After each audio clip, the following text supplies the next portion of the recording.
So if you've watched any of my previous Legends videos, I basically pre-ordered this entire range when it was announced at San Diego Comic-Con 2019. I pre-ordered the full set. So the last few weeks I've been opening up these boxes and wanting to build this guy. Now, he does come with another head, which is obviously cool to have the two heads, but I do like the Izzy sleep-in head. For a Build-A-Figure, this isn't quite as big as the other one I completed, which was Thanos. Obviously there's a massive difference, but you know, these figures are in scale.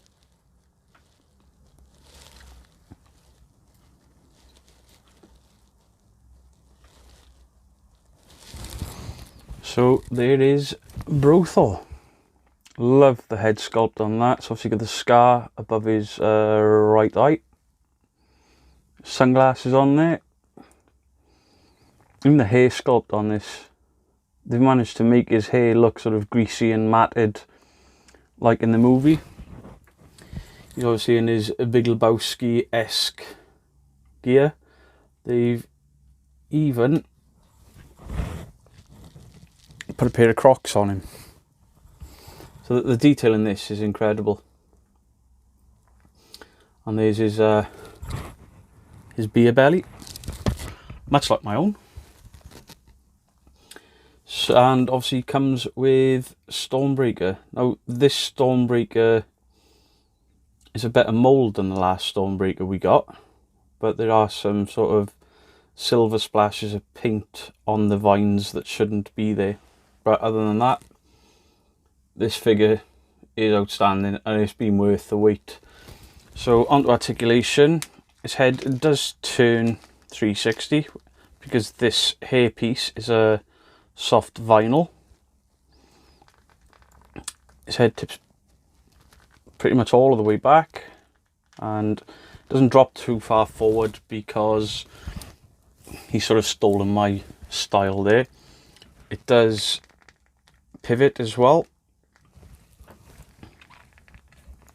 So his arms do twist 360, raise up about the same as most Marvel Legends, and unlike most Build-A-Figures that I've seen, he has double hinged elbows.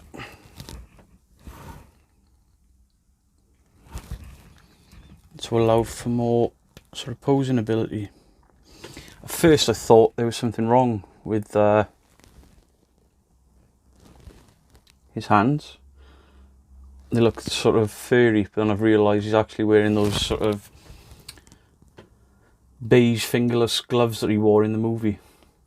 Obviously he comes with his dressing gown, so he does have an ab crunch that tips back this far and forward not at all because his belly gets in the way. This is why I can't do sit-ups. That sort of chest swivels. He has a little tiny bit of waist. Oh, he does have a waist swivel. His legs kick up quite far. The jumper sort of prevents any further, but he does only have a single hinged knee, which means he cannot kick his own ass. He has the thigh cut, no boot cut, and there is an ankle rocker and pivot, but the sort of PJ bottoms do restrict that sort of movement.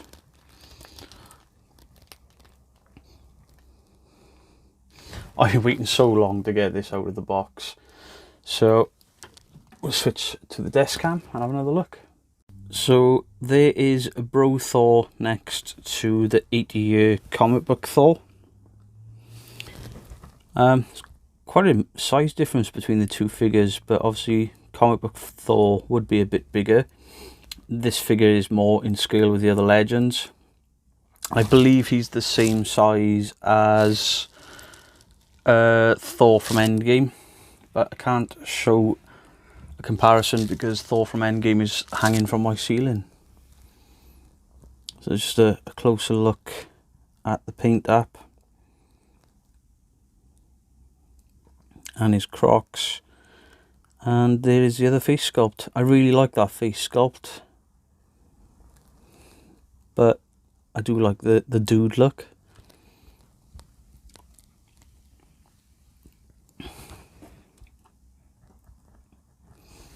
So there's the back of the figure.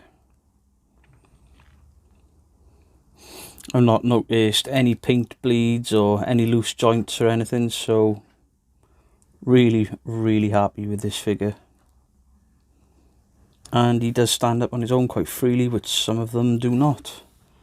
And there's those sort of woolly fingerless gloves that he has in the movie. So I'm going to put these two with the other Legends, and then we'll have a quick look at the complete lineup. So there is Bro Thor with my MCU collection. And the Thor back there.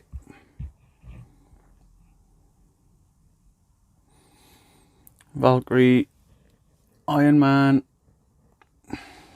Iron Spider, Ant-Man, Nano Gauntlet, Steve Rogers, another Thor. Oh dear. I'm not even sure what's just fallen off. And Vision. And then over this way, got my older figures with a new Gambit. So I'm going to pick my figures back up and redisplay them. So after approximately an hour of the figures repeatedly falling over, I've got them all back up. So they've all changed, or some of them have changed position because I couldn't see the Iron Patriot properly. And that's too good a figure to hide. So that is quite an epic lineup there. I'm going to have to move my 80th Thor because he's too hidden back there.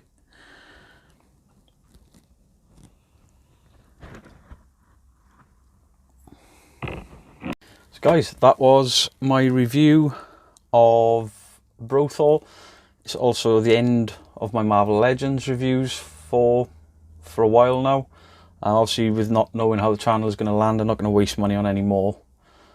If I can't show them off, or I will, but I won't record them. Because I actually like the figures, I don't buy them just to do videos on them. I've got a few more bits and pieces that are already here.